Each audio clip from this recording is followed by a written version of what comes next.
Hey, Ben from Ben's Backwoods here, and today we're going to do something a little different. We're going to have a quick talk on emergency heating, how to heat a small cabin, a shed, a bedroom, that type of thing. Stay tuned. We'll get right into it. First, before we get started, quick disclaimer. You are responsible for your own safety. I'm not telling you to do this. This is dangerous. You could burn your house down. So, with that in mind, this is how you do it and some ideas um, if you need to do this in an emergency. I don't consider myself to be a prepper. I don't follow that community. I don't keep tabs on what they're doing. Uh, I would say I've got quite a few customers that are considered preppers. I wouldn't consider myself a prepper, but with that said, I do have a very self-reliant mindset. I've spent a lot of time living in a place in an off-grid location, pumping water by hand, heating with a wood stove, solar panels, that type of thing.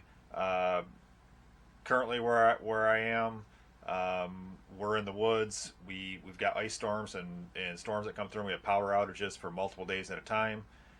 So I definitely have a prepared type mind, and want to be able to take care of myself. One of the things that I notice talking to customers and people that tell me that they're preppers, and this is a huge hole in their thinking, the way I look at things. Most people that I talk to don't have a sustainable way of heating. And when I teach outdoor survival skills, the big core things that I like to focus on is shelter, fire, and water. Um, when I'm packing for a trip, you've got a huge pile of gear and you don't know what to take, and your mind's going crazy. You got more gear you know what to do with. Look at shelter, fire, water needs. Shelter, fire, water. Shelter, fire, water. So in this case, this is I have this wood stove set up in my shop. This has been set up for the last couple months. I'm going to set up a regular chimney in the spring when the weather's better. This is kind of a quick emergency type setup. Um, but shelter, fire, water. So a wood stove like this, put this inside your shelter. This could be a shed. This could be a bedroom. This could be a small cabin. You could. I've built large teepees with saplings from the woods and covered them with cheap poly tarps and ran a pipe from a wood stove straight up through the center. Um, but with a wood stove like this and with a few cutting tools, with a small saw or an axe, uh, you can. You're going to create heat. These wood stoves are designed so you can put pots on there. You can cook with them. More importantly, is you can melt snow, make water safe to drink. You can boil water. As far as your shelter, fire, water, my thinking is that if you have a small stove like this, and these are portable wood stoves. This is a 4 dog stove. This is his 2 dog model. I've had this for probably, I'm guessing, maybe 12 years now. I've used this in, like I said, a teepee. I've used it. I've boiled maple sap with it in a shallow pan. I've used it for primarily for winter camping in a canvas tent. That's what these are for. You get a portable stove. Um, if you decided you want to live in a van down by the river, this may come in handy. You know, um, but basically, the heat that this thing puts out, the ability to make water safe to drink. This is in a long-term situation, a grid down situation, the power grid's down, or an emergency type situation. To me, this would be one of the core first things that I would want in any environment that's going to have cold weather for sure. So I think that's overlooked by a lot of people. So this isn't to be an all-inclusive talk on this type of stuff. This is just definitely something you should keep in mind. This should be high on your list of self-sufficiency type tools. So stay tuned. We're going to get into how I've got this set up, and maybe I'll throw a couple ideas at you for other possible ways to set this up. So sit tight. So this is a 4 dog, 2 dog stove. This is a sheet metal stove, portable. Don does not currently make this model, although he makes some fantastic titanium stoves, and I also own one of those. This stove is about 45 pounds with the pipe, if I remember right. The titanium version is like 12 pounds. As you can see, I got a little fire going in there right now. It's about 6 degrees outside, and this is keeping my shop warm. So let's start at the bottom here. At the base here, I've got some like paver type bricks. So you're going to want to put something down on the floor that is fire resistant. This could be bricks, this could be pavers from the garden, this could be maybe a wood box that you make and fill with sand or gravel, something, you know, layers of drywall. You could put some maybe 5/8 drywall down and a piece of sheet metal on top of it. Something that's definitely going to protect your floor from the heat. After that, basically, clearance wise from the walls and from combustibles, I would say a good rule of thumb is 18 plus inches from combustibles. Don't quote me on that. You're taking your life in your own hands, risking burning your place down.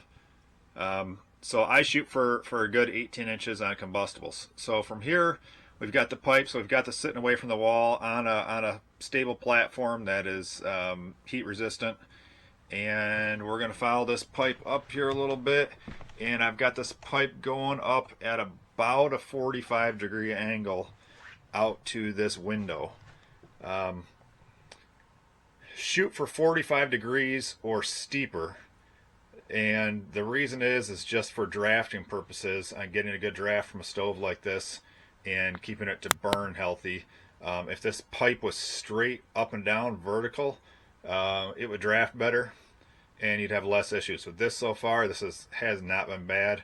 Like I said, this is a temporary solution for a permanent problem, and I'm going to put a real chimney in the spring. So basically what I did here on this window is obviously pop the screen out of the window, see if you guys can get a view of that, and open the window up. This is a piece of sheet metal here that I actually already had, and it had I think maybe a 6-inch hole in it. This pipe here I believe is 5. They're usually 4 or 5, and so basically I put screwed a piece of sheet metal to 2x4 here, chunk of scrap piece of plywood I had here, another 2x4 up here, and that's just kind of gave some rigidity to the piece of sheet metal, but it's not screwed in, it's just sitting there. I can push through it. This is a little piece of a welding blanket that I put in there just to, yeah, I didn't want to seal it up airtight. I just assume have some cold air coming in here. So the wood stove has a fresh air intake. So in a lot of the canvas tents I've camped in over the years, this is never sealed tight. You've always got a little bit of a gap around there. No big deal. If you want to seal it when you're not heating, great, seal it up. But when you're heating, there's enough heat coming off this stove and this pipe that a little air gap in there is not going to hurt you, and the ability to have some fresh air intake, I think, is worth noting. So yeah, this is basically just a piece of sheet metal with a hole cut in it. This other ideas for the window. This could be if you had a scrounge, you know, cookie sheet, baking sheet, flashing, aluminum flashing wouldn't be a bad plan. I've done shelters and like super shelters, and like I said, I did a teepee before where we just put plastic sheeting, visqueen, cut a hole in it, put the pipe through there, and the pipe warms up and the visqueen, the plastic sheeting melts back a little bit, and then it stops and kind of seals itself up, so you don't get a perfect hole, but no big deal. Like I said, actually this pipe has got some melted plastic on there from one of those situations. So yeah, plastic sheeting, that's quick and easy. You don't need to open up your window, plastic sheeting, cut a hole in there. These stoves are, I mean, I've been in a 12 by 12 canvas tent, in 15, 20 below zero and been in there with a t-shirt on. So when these stoves are cranking, they're putting out a ton of heat. So this thing does not have to be airtight and sealed off, all perfect. Yeah, you could probably get away with anything that you could hang in that window that's non-combustible, poly tarp, plastic sheeting. You cut a hole in it, let the edges melt back a little bit. That would work. So I'm gonna take you guys to the outside, and you can see what I did in the outside of this place and how I kind of stabilized this pipe. One note for sure, if you're going to use this, and I've been using this most of the winter here, same thing I do when I use a canvas tent. This is not a permanent setup. I go ahead and tap on this pipe, knock the creosote free, push on the joints. This joint gets a little funny right here on this one, so I kind of just keep an eye on that. So every time before I go to light this thing, I'm kind of playing with that pipe system just to make sure it's on there right. It's not going to fall off or come loose or anything like that. You know, if you were in a little more permanent situation, you could put a self-tapping sheet metal screw through the pipes just to keep them so you know they're not going to fall apart. But I'm just real careful with it. I'm not burning this thing too super hot. Honestly, in this building is insulated. I do not have to burn the stove very hot to get some heat, even on below zero temp days. So sit tight. I'm going to take you guys outside, and you can see how this chimney is coming out of this place. Okay, so here we go. This is the outside of the place there. You can see the window. You can see that the pipe coming out of the window, out of the hole there. It's smoking right now. It's drafting pretty well. What I did here is, if you see that sapling, that maple sapling, I've got it wired to the pipe. We'll get a close-up of that in a second. And the sapling comes down here, and I've got it jammed into the ground, but I have it ratchet strapped to this tree. In other situations with canvas tents, we have used like a scissor pole, like two poles, two saplings tied together, or three saplings, a tripod, and lash your pipe to that with some flexible like baling wire or something like that. I'll get a close-up of that here. So you can see the wire wrapped around there, wrapped around that pole. This pole is just leaning up against the roof there, and I've got it running on an angle, if you guys can see that, because my fear with this roof is that when it's heated, once you get maybe 10 inches or so of snow on this, it slides off this roof and slips the snow. So what I wanted to do was to make sure when it slips off that it wasn't going to knock this pipe loose. So putting this this sapling up on an angle there, it kind of crosses over top of that pipe. This actually worked perfect. You can see that sapling way up there, and you can look at the kind of thicker snow on the roof here. And as I pan over, there's not much snow on the other roof line. The other stuff has slipped off. That sapling sitting up there has kept the snow from slipping off and knocking this pipe loose. So that's something I just kind of keep an eye on. I go out here and knock the snow off of it, just to, you know, keep an eye on your whole system. This is an emergency system, remember. Okay, so here we have it at another angle. You can see this thing coming out of the side of the window there. You can see it's probably 5 feet away from the house, from the building here.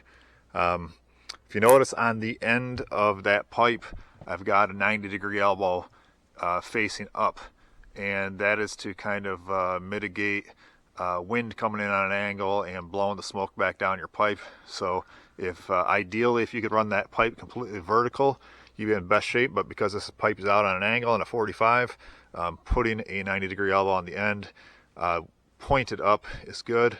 One thing for sure, you get some rain or something like that, it's going to go right down that pipe back into your stove. I've had that happen a couple times already. I could take the time to put a cap on there, a rain cap, but I just haven't because it's an emergency situation.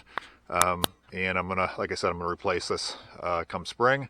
So I just kind of wanted to show you guys this quick emergency way of doing this. This could easily be a shed. This could be a bedroom. Like I said, I've seen people put these in small campers, trailers, what have you. So hope this gives you guys some ideas, and also kind of gives you a handle on the importance of having a something that you can produce heat with, and keep the focus on your shelter, fire, water. So your shelter here is this building. That wood stove, you use the fire in there to make your water safe to drink and consume. And with shelter, fire, water, in an emergency situation, those are really your core needs. And you can go a long time without food, but as long as you can stay warm and you've got water to stay hydrated with, you're going to be in good shape. So I hope this helps you guys out, and thanks for watching. Hey, I hope you enjoyed that video. Your support keeps me from having to get a real job. So do me a favor, like, subscribe, follow, check out, I've got some links down below for my social media, for Instagram, Facebook. Got a link for my website. You can do all the shopping that you want at bensbackwoods.com. Thank you.